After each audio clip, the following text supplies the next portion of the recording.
India's electric vehicle industry is at a crossroads, projected to hit over $7 billion by 2025, with government eyeing 100% EV mobility by 2023. The opportunities are massive, but the road ahead is riddled with challenges, from skyrocketing prices to lack of EV charging stations. Hello everyone, I'm Swelvi Bajpai for SME Futures, and today we ask, is India's EV dream a smooth ride or a bumpy journey? Let's find out. The Indian EV market is expected to grow rapidly with a projected CAGR of over 43% by 2030, driven mainly by two-wheelers, three-wheelers, fleet operators, and shared mobility platforms. EVs also promise to solve big problems like reducing pollution, lowering oil dependency, cutting transport costs, and creating jobs in new tech ecosystems. EV sales are already showing momentum by 29% in June 2025, with passenger EV volumes almost doubling year on year.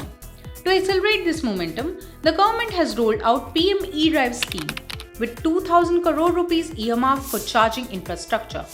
The plan adds 72,300 new public charging points strategically in EV-dense zones, highways, government offices, transport hubs, and commercial complexes. Current consumer demand wants better quality and better EV cars in a budget-friendly budget. If you own a petrol car, it will cost you around 7 to 8 rupees per kilometer. And if you own an EV car, it will cost you around 1.5 rupees per kilometer. It is the battery the car or the battery which governs how fast it will charge. So depending on the technology of the battery, the speed of charging will be governed. So right now, like we use LFP batteries, lithium ferrophosphate batteries. So these lithium ferrophosphate batteries are still much better than the earlier generation lithium batteries. And that is why the charging times have reduced compared to what it was maybe 10 years ago. ये 2 और 3 में हम लोग use करने लग गए। हमारे सब्जी के डिस्ट्रीब्यूटर बन रहे हैं। पहले क्योंकि लोगों को अवेयरनेस थे कि कैसे चार्ज करेंगे, बिजली की कमी रहती थी। अब सोलर सिस्टम सब जगह लग रहे हैं।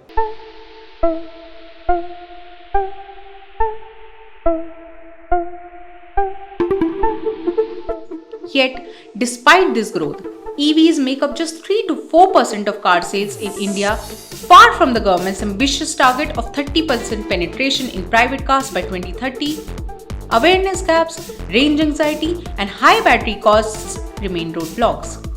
नंबर ऑफ चार्जेस की प्रॉब्लम नहीं है, द प्रॉब्लम इज अडॉप्शन की कि मेरे को रेंज एंजाइटी होती है कि अगर मेरे को 500 किलोमीटर जाना है और हमारे पास कार की जो रेंज है वही 600 किलोमीटर है, तो क्या मैं उस 100 किलोमीटर्स के बफर में मैं जा सकता हूँ कि नहीं जा सकता हूँ. You can say the duplicacy.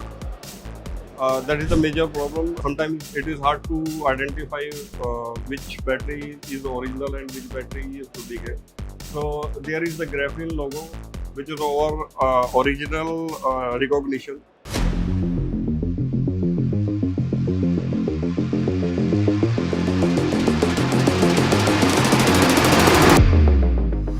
Even as E3 wheelers capture over 60% of EV demand, and two-wheeler sales cross 1 lakh units in a single month, the bigger question remains, can EVs truly dethrone petrol and diesel when battery costs are still so high? The cost currently is for owning a EV and for owning a petrol or diesel vehicle is the cost. Currently in India, the EV cost is high because the manufacturing cost of the battery is high. So the total cost of the EV is high as compared to petrol or as compared to diesel. अगर आप trend देखें तो year over year जो increase है that is more than 100% और 50% आई से in terms of number of chargers.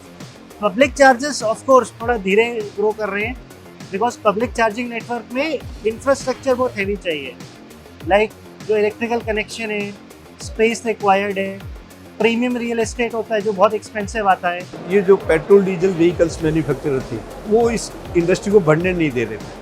उसका कारण था कि उन्होंने इतना बड़ा इन्वेस्टमेंट किया हुआ था, इतने बड़े बड़े प्लांट्स लगाए हुए थे, तो वो प्रमोट होने से रोक रहे थे. देखिए अभी कंपटीशन ज़्यादा है और प्राइस सेंसिटिव है प्रोडक्ट यहाँ पर, तो अभी टाइम लगेगा अपने को डेवलप करने में.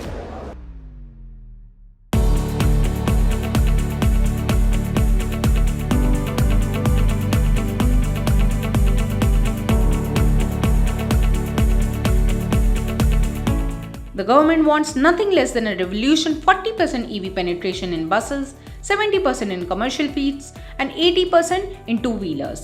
Subsidies, GST cuts, and incentives are powering the push, but import duties and policy gaps still slow the momentum.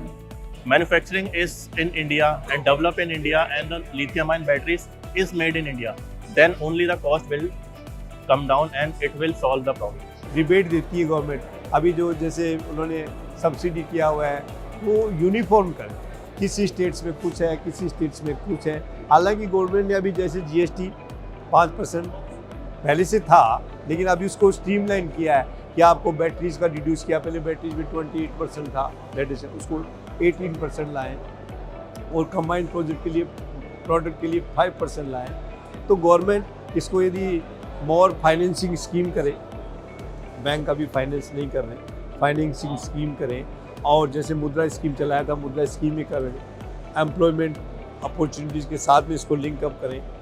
EVs पे अगर और ज़्यादा टैक्स रिबेट दिया होता तो EV इंडस्ट्री में भी must have taken would have grown faster than compared to how it is growing right now. We have the SAARC countries where the import duty is 0.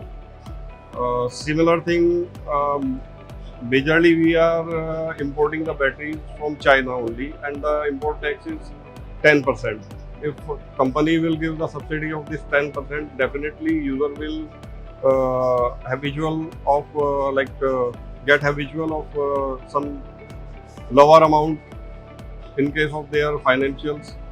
So that will help, definitely help.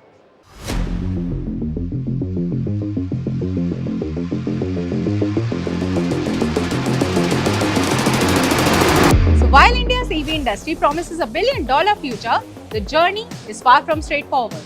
From policy hurdles to infrastructure gap, the road ahead demands smart strategies and stronger execution. For more such videos, stay tuned to SME Futures.